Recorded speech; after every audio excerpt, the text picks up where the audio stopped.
హైదరాబాద్లో ఒక పెద్ద ఇంట్లో విమల అనే ఆవిడ ఉండేది. ఆమె కొడుకు కార్తిక్.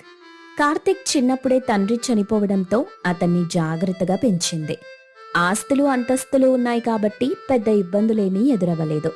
అతన్ని డాక్టర్ని చేసింది. ఓ మంచి ఉన్నతమైన కుటుంబం నుండి కోడల్ని తెచ్చుకోవాలని చూస్తుంది. ఓ రోజు కార్తీక్, అమ్మా, నేను నీతో ఒక విషయం మాట్లాడాలి. ఏంట్రాది? నేను ఈ విషయం చెప్పిన తరువాత నీకు కోపం రావచ్చు, కానీ మనం ప్రశాంతంగా కూర్చుని మాట్లాడుకుందాం. నీ మీద నాకెందుకు కోపం వస్తుంది నాన్నా? సరే, అసలు కంగారు పడకూడదు మరి. విషయం చెప్పకుండా కంగారు పెట్టేస్తున్నావు. ముందు విషయం చెప్పరా. అది అమ్మా, మరి నేను ఆ అమ్మాయి పేరేంటి? ఎక్కడుంటుంది? ఎన్నాళ్ల నుండి పరిచయం? అమ్మా, నేను ఈ విషయం గురించే చెప్తానని నీకెలా తెలుసు? నేను నీ అమ్మని బాబూ. అది ఇది అని నాంచుతున్నప్పుడే అర్థమైంది. అయినా ఈ విషయం చెప్పడానికి ఇంత టెన్షన్ దేనికిరా? అంటే నీకు ఇష్టమేనా అమ్మా? నా మీద నీకేం కోపం లేదా? అస్సలు లేదు. నా కొడుకు చాయిస్ ఎప్పుడు కరెక్ట్గానే ఉంటుంది. రేపు అమ్మాయిని తీసుకుని ఇంటికి రా, నేను కూడా మాట్లాడతాను అని అనడంతో మరుసటి రోజు కార్తీక్ సంతోషంగా తను ప్రేమించిన అమ్మాయి సరస్వతిని ఇంటికి తీసుకొస్తాడు. అమ్మా, తని సరస్వతి. నమస్తే అండి. నమస్తే తల్లి. నువ్వేనా మా వాడు ప్రేమించిన అమ్మాయివి? అవునండి. ఒరే కార్తీక్, అమ్మాయి లక్షణంగా ఉందిరా. నా కొడుకు చాయిస్ ఎప్పుడు సరిగ్గానే ఉంటుందిలే. మరి మా అమ్మ పెంపకం అంటే ఇలాగే ఉంటుంది. చెప్పమ్మా, మా వాడిప్పటి నుండి పరిచయం నీకు? మీరిద్దరూ ఒకటే క్లాసా? నిన్నెప్పుడూ మా వాడి ఫ్రెండ్స్తో చూడలేదే నేను. అది మేము ఒకటే కాలేజీ కదండి. ఓ, అయితే ఇప్పుడు ఒకే దగ్గర కలిసి వర్క్ చేస్తున్నారా? పోనీలే, ఇద్దరూ ఒకే దగ్గర అయితే పెద్ద ఇబ్బంది ఉండదు. అది కాదండి, అసలు నేను డాక్టరే కాదు. కాదా? మరి మా వాడికి నీకు ఎలా పరిచయం? ఏరా కార్తీక్, ఏమీ మాట్లాడవేంట్రా? అమ్మా, అది నేను సంవత్సరం క్రితం క్యాంపు కోసం సిటీకి దగ్గరలో ఉన్న పల్లెటూరికి వెళ్ళాను కదా, తను నాకక్కడ పరిచయం అమ్మా. ఏంటి, పల్లెటూరమ్మాయా? అసలు పల్లెటూరమ్మాయి నీకెలా నచ్చిందిరా? కనీసం చదువుకుందా? ఇంటర్ వరకు చదువుకున్నానండి. డాక్టర్గా చేస్తున్న నీకు డిగ్రీ కూడా చదవని అమ్మాయి, అది కూడా పల్లెటూరమ్మాయితో పెళ్ళా? ఏంట్రా ఇది? కానీ అమ్మా, తను చాలా మంచి అమ్మాయి. నిన్ను చాలా చక్కగా చూసుకుంటుంది. ఒరేయ్, నాకు కోపం తెప్పించకో. ముందు ఈ అమ్మాయిని ఇక్కడి నుండి తీసుకెళ్ళిపో అని అనడంతో కార్తీక్ సరస్వతిని పంపించేస్తాడు. ఓ 4 రోజులు తల్లి కొడుకుల మధ్య మాటలుండవు. ఈ విషయం విమల తమ్ముడు సురేష్కి తెలిసి ఇంటికొస్తాడు. అక్క, ఏంటిది? మొండిగా వాడితో మాట్లాడటం మానేసావంట? నాకేం అర్థం కావట్లేదురా. వాణ్ణి నేనెలా పెంచాను? ఈ రోజుల్లో ప్రేమించటం సహజం కదా అనుకున్నాను. కాని పోయి ఆ పల్లెటూరమ్మాయిని పెళ్లి చేసుకుంటే ఎలారా? అమ్మా, తను చాలా తెలివైంది, చక్కగా ఇల్లు చూసుకుంటుంది కూడా. మన స్టేటస్ ఏంటి? నలుగురు ఏమనుకుంటారు? మీ నాన్నే ఉంటే ఒప్పుకునేవారా? ఇప్పుడు అవన్నీ దేనికక్క? అయినా ఈ రోజుల్లో ఎక్కువ చదువుకున్న వాళ్ళు ఎలాంటి అఘాయిత్యాలకు పాల్పడుతున్నారో చూస్తూనే ఉన్నావు కదక్క టీవీలో. వాడి కోసం ఈ పెళ్లి కుప్పుకోక అని ఒప్పించడంతో చేసేదేం లేక విమల ఆ పెళ్లి దగ్గరుండి చేయిస్తుంది. సరస్వతి ఇంటికొస్తుంది. కాని విమలకి ఆమె ఏమాత్రం నచ్చదు. పైగా ఆమె అలవాట్లు కూడా వేరుగా ఉంటాయి. ఓ రోజు ఉదయం విమల, అబ్బా, ఈ స్మెల్ ఏంటి? ఇంత బ్యాడ్ స్మెల్ ఎక్కడి నుండి వస్తుంది? ఏ అమ్మాయి, ఏంటి, ఏం చేస్తున్నావు? అత్తయ్య, అది పేడ కల్లాపి జల్లుతున్నాను. ఏంటి, ఇదేమైనా నీ పల్లెటూరు అనుకున్నావా? పేడ చల్లడానికి నలుగురు ఇటుగా వెళ్తుంటారు. జారి పడితే ఎవరిది రెస్పాన్సిబిలిటీ? అంటే అత్తమ్మా, అది మంచిది కదా అని.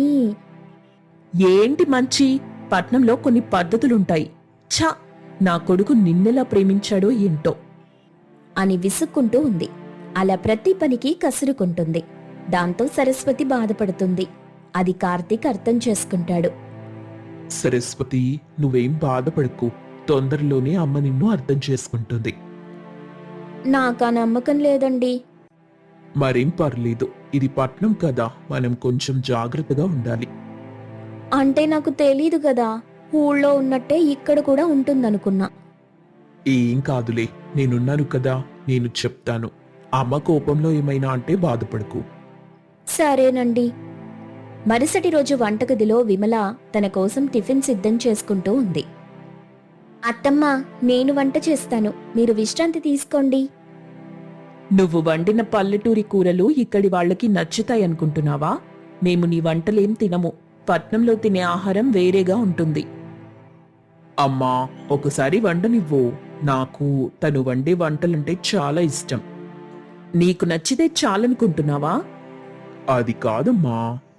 మొగుడు పెళ్ళాలు ఇష్టమొచ్చింది చేసుకోండి, నన్ను నా వంట తిననివ్వండి చాలు.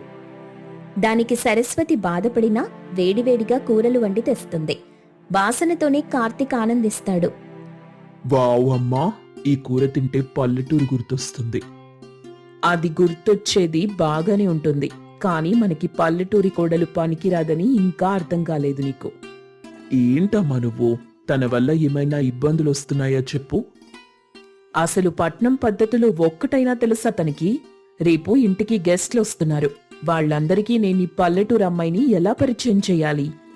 తను మంచిగానే మసులుకుంటుందమ్మా. ఆ ఎంతైనా నీ పెళ్ళాం కదా, అలాగే వెనకేసుకొస్తావు. కార్తీక్ కూడా మౌనంగా ఉండిపోతాడు. కొద్ది రోజుల తరువాత ఒకరోజు సాయంత్రం అతిథులొస్తారు. వంటవాడు రాకపోవడంతో సరస్వతి వంట చేసి వడ్డిస్తుంది. వావ్, వంటలు చాలా రుచిగా ఉన్నాయి. మీ కోడలు చాలా బాగా చేసింది. అవును, కొన్నిసార్లు బాగానే చేస్తుంది, కానీ చదువు సొగసు ఉండాలి కదా. మీ కోడలికేంటి సంస్కారం, ఆప్యాయత మొహంలో కొట్టొచ్చినట్టు కనిపిస్తున్నాయి. ఏం లాభం, పిల్లకి బొత్తిగా పట్నం పద్ధతులు తెలియవు అని అనడంతో సరస్వతి బాధపడింది. కాని ఏమీ అనకుండా మౌనంగా ఉంది. ఒకరోజు ఇంట్లో పని మనిషి రాకపోవడంతో చచ్చా, ఈ పని మనిషి సమయానికే రాకుండా పోతుంది. అసలే పండగొస్తుంది. ఇప్పుడిదంతా ఎవరు చేస్తారు? నేను చేసేస్తానత్తయ్యా. ఈ ఇల్లు చాలా పెద్దది, దీన్ని శుభ్రం చేయడం నీ వల్ల అవుతుందా? నేను చేస్తానత్తయ్యా, కష్టమైతే నేర్చుకుంటాను. సరస్వతి కష్టపడి ఇల్లు శుభ్రం చేసింది. ఇక ఆ రోజు సాయంత్రం సురేష్ వస్తాడు. అక్కా, చూసావా, పల్లెటూరి కోడలైనా ఇంత పెద్ద ఇంటిని ఎలా శుభ్రం చేసేసింది? మన పట్నం వాళ్ళైతే పని మనిషి లేకపోతే అసలు పనులే కదలవు. ఊరమ్మాయి కాబట్టి అలవాటులో చేసింది. ఈ అమ్మాయి వైద్యం చేయమంటే చేస్తుందా? లేదుగా. అంటే అది ఆ అదే అదే నీకు నీ అల్లుడికి అలా సాగుతుంది. కానివ్వండి. ఊరుకో అక్కా. ఒకసారి అనుకోకుండా కార్తీక్కి జ్వరమొచ్చింది. అయ్యో, జ్వరంతో కళ్ళు కూడా తెరవలేకపోతున్నాడు. ఇప్పుడెలా? ఎవరికి ఫోన్ చేయాలి?